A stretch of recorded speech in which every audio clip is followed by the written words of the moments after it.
If you're a beginner and you're playing easy piano songs, they often assume skills you haven't built yet. And that's why piano can feel harder than the way it should. Now on the surface, this looks easy, right?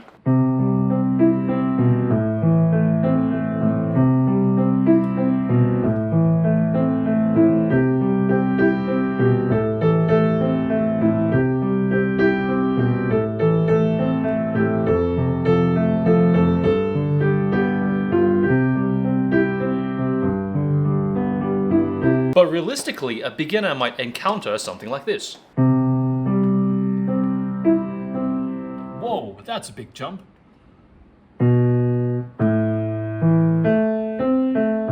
The moment where you just stop playing and stare at the keyboard for a little bit. Most beginners do the same thing. They Google easy piano songs for beginners. They pick something familiar like preludes or this one, Hallelujah, and it looks very reasonable on surface, but when they try it, they realize that the effort to gain the piece into their hands is a lot harder than they think. I see this so often that I decided to make a beginner's course around this. But let's understand the problem first. Here's the thing that nobody tells you. Most easy piano songs aren't actually easy. They're just short. Easy songs don't remove the difficulty, they just squeeze it into a smaller space, so to speak. It's kind of like saying a workout is easy because it's only 5 minutes, but every exercise in it is a burpee or a somersault. This easy piano beginner song I got for you is one of the top ones on MuseScore. If you go to musescore.com, it's a free sheet music website that has a whole bunch of stuff. And if you click on easy piano, and this one has got one of the highest view counts on there. It's got over 2 million views on this one. But would I say this is for the beginner? Absolutely not.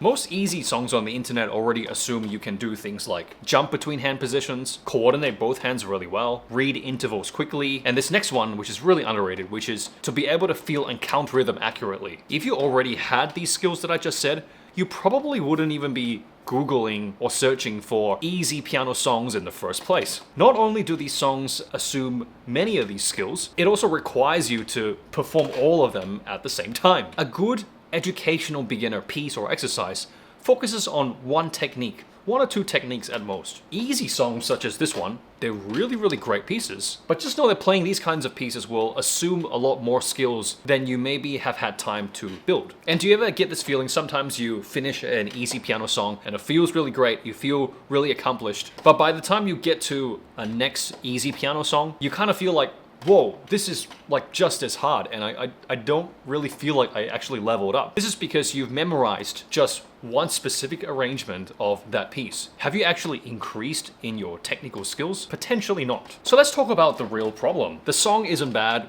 the composer isn't out to get you.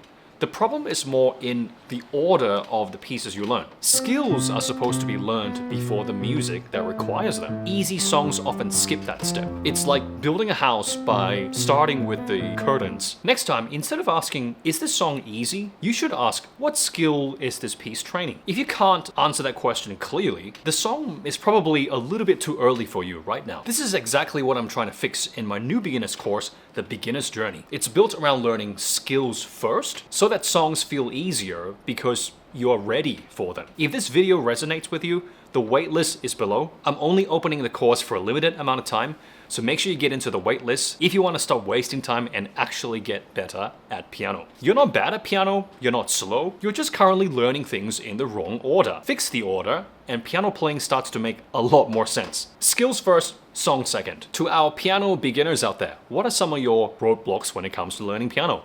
Let me know in the comments. See you in the next video.